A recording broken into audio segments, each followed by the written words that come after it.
I went in, I told a lot of people I didn't go in by myself.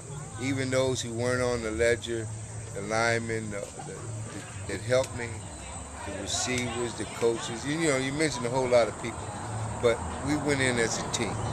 I thought it was a great feat. I didn't worry about accolades when we played. I was just glad to win, glad to be on top, you know. And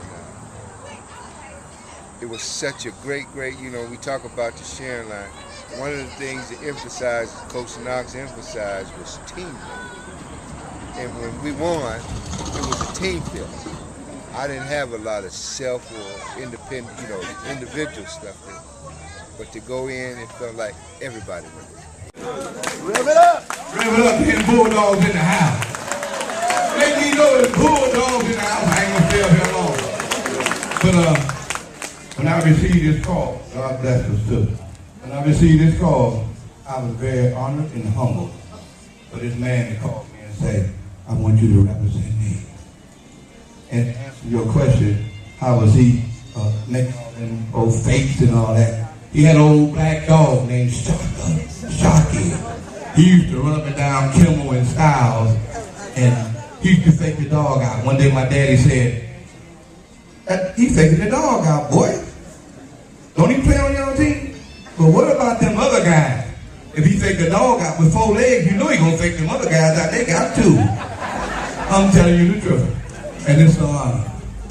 And I would like to introduce to you, in 7 games, and I'm gonna get it right, 9.0 yards per carry. The first running back in the history of Youngstown City Series to rush for 1,000 yards.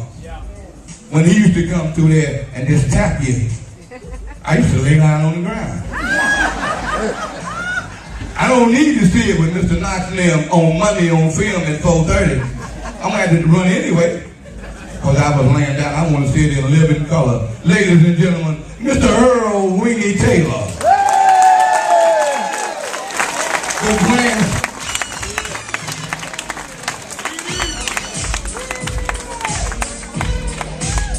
Mr. Contact himself.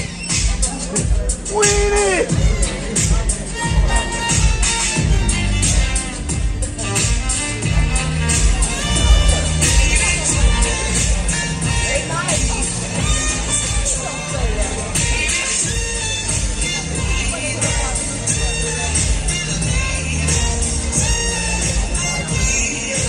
Earl Taylor. Weenie. Give me a little feeling on Coach Knox. How do you feel about him? I feel? About him. He was a man. He was a motivator. He was a father. He was a brother. He was everything that we needed. God brought a man into our life at that time, to this area, that we needed. He brought a lot of the city together, not just here out on the sharing line. It made people look up and think about doing things differently athletically in the whole city. Coach Knox he was an icon before he became an icon. Definitely. He was a blessing, an angel, God said. You know, he was hard, but he was fair. But he had a plan. You know, he used to talk about getting us ready, and the things that he used to do to get us ready. We didn't see it until the end result came. It was all good. He was a good man. I was telling him the other day, Gerald Burton. Okay. Gerald Burton, Tony Whitlow, Beanie Bates. These are 3 guys that I didn't like practicing. They used to hurt you. So anything and everything I could to defend myself, I learned how to do it because I didn't want. Whoa. Yeah, I didn't want to have to deal with them guys. You know, you had to be ready. They come up, man, they would hit you and knock you out your uniform. Coach Knox, we ran 40-40s after practice every day. We ran the hill before practice 20 times.